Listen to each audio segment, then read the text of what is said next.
नमस्कार, मी प्रतीक्षा. DNA मराठीमध्ये आपलं स्वागत. बुद्धगया येथे भिक्खू संघाच्या वतीनं सुरू असलेल्या आमरण उपोषणाच्या समर्थनार्थ विविध परिवर्तनवादी, बुद्धिस्ट व आंबेडकरी पक्ष संघटनेच्या वतीनं परभणी जिल्हाधिकारी कार्यालयासमोर एक दिवसीय धरणे आंदोलन करण्यात आले. या आंदोलनात अखिल भारतीय भिक्खू संघ, भारतीय बौद्ध महासभा, समता सैनिक दल, नालंदा धम्म विद्यालय, बुद्धिस्ट इंटरनॅशनल नेटवर्क, भीमशक्ती सामाजिक संघटना, वंचित बहुजन आघाडी, पीपल्स रिपब्लिकन पक्ष, आझाद समाज पार्टी, लोककलावंत सांस्कृतिक मंच, सम्यक समृद्ध उद्देश्य प्रतिष्ठान, विद्रोही फाउंडेशन आदी संघटनेचे पदाधिकारी, कार्यकर्ते तसेच बौद्ध अनुयायी या एक दिवसीय धरणे आंदोलनात सहभागी झाले आहेत.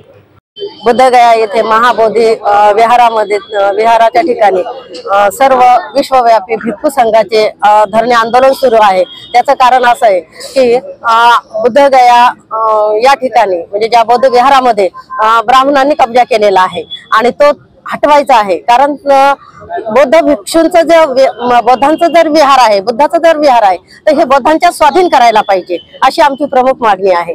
आम्ही सर्व पक्षाच्या वतीनं आणि तसंच सर्व संघटना एकत्र मिळून आज परभणी या ठिकाणी आजच्या दिवशी एक दिवसीय धरणे आंदोलन केलेलं आहे. आमची जर मागणी मान्य केली नाही तर याचं भविष्यात उग्र स्वरूप धारण करण्यात येईल. आमची मागणी मान्य करावी अशी आम्हाला सरकारला विनंती करायची आहे आणि मान्य करतील असंही वाटतंय. कारण हे बौद्धांचं आहे आणि हे बौद्धांच्या स्वाधीन झालंच पाहिजे, नाहीतर आंबेडकरी जनता मात्र सर्व रस्त्यावर येईल.